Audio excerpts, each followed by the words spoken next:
નમસ્કાર. વર્ષ 2016-17 માટે દૂધ ઉત્પાદન હરીફાઈની નોંધણી તેમજ રિઝલ્ટ શીટ બનાવવા માટે દરેક જિલ્લા પંચાયતના નાયબ પશુપાલન નિયામક શ્રી તેમજ ઘનિષ્ઠ પશુ સુધારણા યોજનાના નાયબ પશુપાલન નિયામક શ્રીઓને તેમના અત્રે આપવામાં આવેલ ઈમેલ એડ્રેસ પર બે પ્રકારની લિંક મોકલવામાં આવશે. એક પ્રકારની લિંક જે લિંક 1 છે તે તેમને ડેટા એન્ટ્રી માટેની એક્સેલ ફાઇલની લિંક હશે, જ્યારે લિંક 2 એ વિડીયો ટ્યુટોરિયલની લિંક હશે. લિંક 1 પર ક્લિક કરવાથી તેમની પોતાની ફાઇલ વ્યૂ ઓનલી મોડમાં ઓપન થશે, જે આ ફાઇલ અત્યારે ઓપન થયેલી છે. આ ફાઇલમાં બે સીટ આપવામાં આવેલી છે, રજિસ્ટર અને રિઝલ્ટ સીટ. જ્યારે અત્યારે અહીં વ્યૂ ઓનલી મોડમાં હોવાથી કોઈ પણ સેલમાં કોઈ ડેટા એન્ટ્રી થઈ શકતી નથી, જેથી એડિટ વર્કબુક ઓપ્શન પર ક્લિક કરવાનું છે, જેમાં એડિટ ઇન બ્રાઉઝર ઓપ્શન અત્યારે આપણે પસંદ કરવાનો છે, જેથી ફાઇલ રીડ ઓનલી એડિટેબલ મોડમાં ઓપન થશે. ફાઇલ એડિટેબલ મોડમાં ઓપન થવાથી આ પ્રકારની એક્સેલ સીટ આપણને જોવા મળશે, જેમાં આ રિઝલ્ટ ડેટા એન્ટ્રી માટેની સીટ છે, જ્યારે અહીં રજિસ્ટર ડેટા એન્ટ્રી માટેની સીટ છે. આ સીટમાં એડિટેબલ સેલ્સમાં ડેટા એન્ટ્રી થઈ શકશે, બાકીના સેલ્સની એન્ટ્રી ફોર્મ્યુલાથી ડિરાવ થતી હોય છે. જેમ કે લાભાર્થીનું નામ સી કોલમમાં લખવાનું છે. અહીં લાભાર્થીનું નામ આપણે અહીં લખવાથી અનુક્રમ નંબર પર એમનો ડેટ એન્ડ ટાઈમ સિસ્ટમનો ટાઈમ આવી જશે. 29/9/2016 23 અને 18 મિનિટે આ ડેટા એન્ટ્રી થઈ છે. અનુક્રમ નંબર 1 પર થયેલી છે. આ જ રીતે લાભાર્થીનું ગુજરાતીમાં નામ, મોબાઈલ નંબર આપવાના હોય છે. જિલ્લાનું નામ ડ્રોપડાઉન મેનુમાંથી પસંદ કરવાનું છે. જે જિલ્લાનું ડ્રોપડાઉન મેનુમાંથી નામ પસંદ કરવામાં આવે તેને સંબંધિત તાલુકાની વિગતો પણ અહીં દેખાશે. માનો કે અમરેલી છે તો અમરેલી, કુકાવા, વડિયા, ખાંભા આવશે. જ્યારે અહીં અમદાવાદ પસંદ કરશું આપણે તો અમદાવાદના તાલુકાનું ડ્રોપડાઉન મેનુ આવશે. એમાંથી સંબંધિત તાલુકો પસંદ કરવાનો છે. ગામનું નામ મેન્યુઅલી એન્ટર કરવાનું છે અને જિલ્લાનો કોડ, ગામનું નામ એન્ટર કર્યા બાદ જિલ્લાનો કોડ ઓટોમેટિક જનરેટ થઈ જશે. અમદાવાદ જિલ્લાનો 14 નંબરનો કોડ છે, જે હાલ આપ જોઈ શકો છો આવી ગયો છે. પશુની જાત ડ્રોપડાઉન મેનુમાંથી પસંદ કરવાની છે, Kankrej, Gir, jersey cross, HF cross, Jafarabadi વગેરે, જેથી એનો બ્રીડ નંબર ઓટોમેટિક જનરેટ થઈ જશે. પશુની ઉંમર વર્ષમાં લખવાની છે, વેતર લખવાનું છે, વિયાણની તારીખ લખવાની છે અને બચ્ચાની વિગત ડ્રોપડાઉન મેનુમાંથી નર કે માદા એ રીતે પસંદ કરવાની હોતી હોય છે. તારીખમાં અત્રે એક ઉલ્લેખનીય છે કે તારીખ હાલ આ ઇન્ડિયન સિસ્ટમ પ્રમાણે આપવામાં આવેલી તારીખ છે 20/9/2016. સપોઝ અહીંયા હું અત્યારે 29/9/2016 એન્ટર કરવાની કોશિશ કરું છું. 29/9/16. ઓકે, એ મારી સિસ્ટમની તારીખ ઇન્ડિયન સિસ્ટમમાં હોવાથી આ ડેટ એમણે એક્સેપ્ટ કરી લીધી છે. પણ ઘણા કેસમાં આપે 9/29/2016 એન્ટર કરવાની થશે અમેરિકન સિસ્ટમમાં, જેથી અહીં તારીખ ગુજરાતીમાં ડિસ્પ્લે થવી જોઈએ ઇન્ડિયન ફોર્મેટમાં, તો તારીખની એન્ટ્રી સાચી ગણવામાં આવશે. બાકીની વિગતો અહીં દર્શાવી છે એ મુજબ છે. બચ્ચાની વિગત, પશુના ઓળખના ચિહ્નો. આ દાખલા તરીકે તારીખની એન્ટ્રી ખોટી છે. અહીં 1/10/2016, 1/10/16.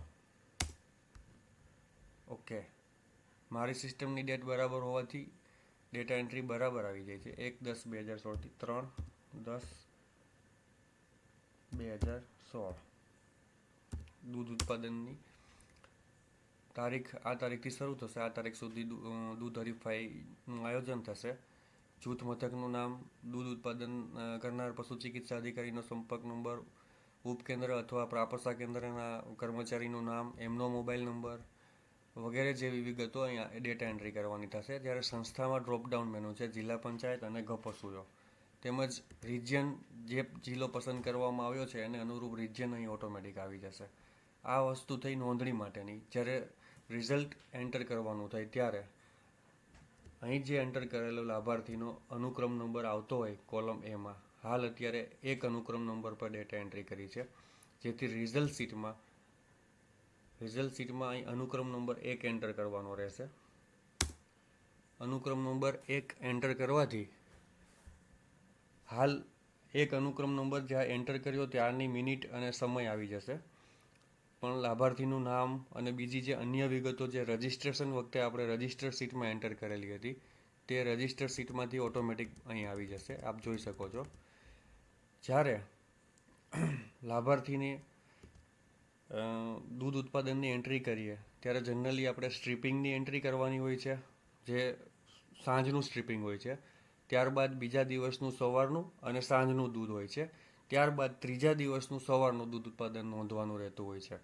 જેના માટે આ એક્સેલ શીટમાં 29 તારીખ સ્ટ્રીપિંગની છે. અહીંયા માનો કે આપણે 2, 10, 16 એન્ટ્રી કરશું આપણે, તો દૂધ ઉત્પાદનના બીજા દિવસની તારીખ 3 સવાર, 3 સાંજ અને 4 તારીખની સવાર ઓટોમેટિક આવી જશે. હવે 2 તારીખમાં દૂધ ઉત્પાદન માટે 8 કિલોગ્રામ દૂધની ડેટા એન્ટ્રી થઈ છે. સવારે 10, સાંજે 12 અને બીજે દિવસે 12, એટલે કુલ એવરેજ 22.67 ગ્રીન આપેલું છે. પરંતુ સપોઝ જો ડેટા એન્ટ્રીમાં આપણે એક પણ ડેટા એન્ટ્રી મિસિંગ હોય, એટલે કે માનો કે આ 4 પૈકી એક ડેટા એન્ટ્રી નથી, ડિલીટ, તો અહીં ફોલ્સ લખેલો આવશે. ફોલ્સનો મતલબ એ થયો કે 4માંથી કોઈ એક ડેટા એન્ટ્રી સંપૂર્ણ રીતે થયેલી નથી, જેથી આપણે ચેક કરવાનું રહેશે. ફોલ્સ હોવાથી અહીં 4માંથી એક ડેટા ઘટે છે. હવે માનો કે 12ની જગ્યાએ મેં અહીંયા 1.2 ડેટા એન્ટ્રી કરી છે, તો 15.47નું સરેરાશ દૈનિક સરેરાશ આવે છે, જે જાફરાબાદી બ્રીડના દૂધ ઉત્પાદનના સરેરાશ કરતાં ઓછું હોવાથી ગ્રીન કલરનું સેલ નથી, નોર્મલ કલરનો સેલ આવે છે. જેથી આપણે આપણી ડેટા એન્ટ્રીમાં કંઈક મિસ્ટેક છે એમ આપણને ઇન્ડિકેશન મળે છે. જેથી આપણે જોઈએ તો આ એન્ટ્રી 1.2 નહીં પરંતુ 12 હતી. 12 એન્ટર કરવાથી 22.67 સરેરાશ બની જશે અને ગ્રીન કલરનો સેલ થઈ જશે, જેથી આપણને વેલિડ એન્ટ્રી છે, એલિજિબલ એન્ટ્રી છે એવું ખ્યાલ આવશે. સંસ્થા જિલ્લા પંચાયત છે અને અમદાવાદ રિજિયનની છે, એ રજિસ્ટ્રેશન વખતે જે આપેલી માહિતીના આધારે અહીં ઓટોમેટિક આવી જશે. બાકી લાભાર્થીના બેંક એકાઉન્ટનું સરનામું, IFSC કોડ, બેંકનો એકાઉન્ટ નંબર, આધાર કાર્ડ અને પાન કાર્ડની વિગતો અહીં એન્ટર કરવાની હોય છે. આ ફાઇલની જો આપની કચેરી ખાતે જરૂરિયાત હોય તો ફાઇલમાંથી સેવ એઝમાંથી ફાઇલ સેવ કરી લેવાની હોય છે. ડાઉનલોડ એ કોપી કરી અને ફાઇલ આપના કોમ્પ્યુટરમાં આપના રેકોર્ડ માટે રાખી શકો છો. બાકી ફાઇલને સેવ કરવાની જરૂર નથી. ફાઇલમાં બધી એન્ટ્રીઓ રિયલ ટાઈમ સેવ થતી હોય છે, જેથી આ ફાઇલને આપણે અહીં ક્લોઝ કરી શકીએ છીએ. ક્લોઝ કરવાથી સેવ થઈ જશે. હવે બેકગ્રાઉન્ડમાં શું થાય છે એ જરા જોઈએ આપણે દરેક સંસ્થાની 33 જિલ્લા પંચાયત અને 23 ICDP માટે 56 જેટલી સીટો બનાવેલી છે. આપ અહીં જોઈ શકશો 56 આઇટમ સિલેક્ટેડ 3.8 MB. હવે દરેક સીટમાં એમની એન્ટ્રી થતી હોય છે. માનો કે અમદાવાદ જિલ્લા પંચાયતમાં હાલ જે આપણે એન્ટ્રી કરી એ એન્ટ્રી આપ અહીં જોઈ શકો છો.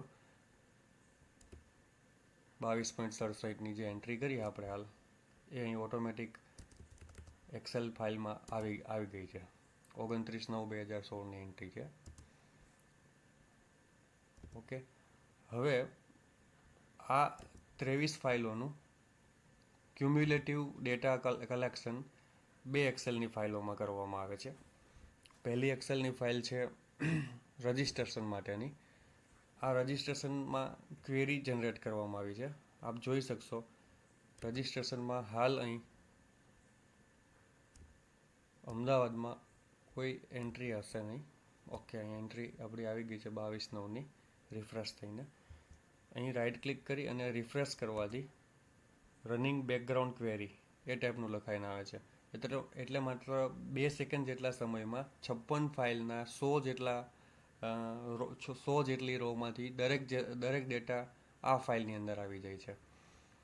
અને આ ટાઈપનો એક્સેલમાં પાઇવોટ ટેબલ તૈયાર થાય છે કે અમદાવાદ તો અમદાવાદ સિટી, દસક્રોય અને ધોળકા. અમદાવાદમાં 52 એન્ટ્રીઓ છે ગીર ગાયની. કાંકરેજની 49 છે દસક્રોયમાં અમદાવાદમાં, અને દસક્રોયમાં એક એન્ટ્રી છે મહેસાણી બફેલોની. ધોળકામાં એક એન્ટ્રી છે જાફરાબાદી બફેલોની. અમરેલી જિલ્લામાં 4 તાલુકાઓની ડેટા એન્ટ્રી આવેલી છે, જે આ મુજબ છે.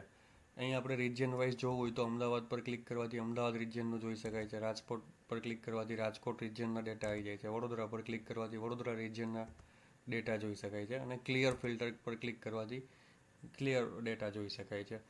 જ્યારે આ થયું રજિસ્ટ્રેશનની માહિતી, આ જ રીતે એક્સેલમાં ડેટા એન્ટ્રી જે રિઝલ્ટની એન્ટ્રી થયેલી હોય, હાલ અહીં કોઈ એન્ટ્રી આપેલી નથી. અહીંયા પણ ક્વેરીને રિફ્રેશ કરવાની રહે છે. રાઇટ ક્લિક કરી અને રિફ્રેશ કરવાથી અહીં ડેટા આવી જશે.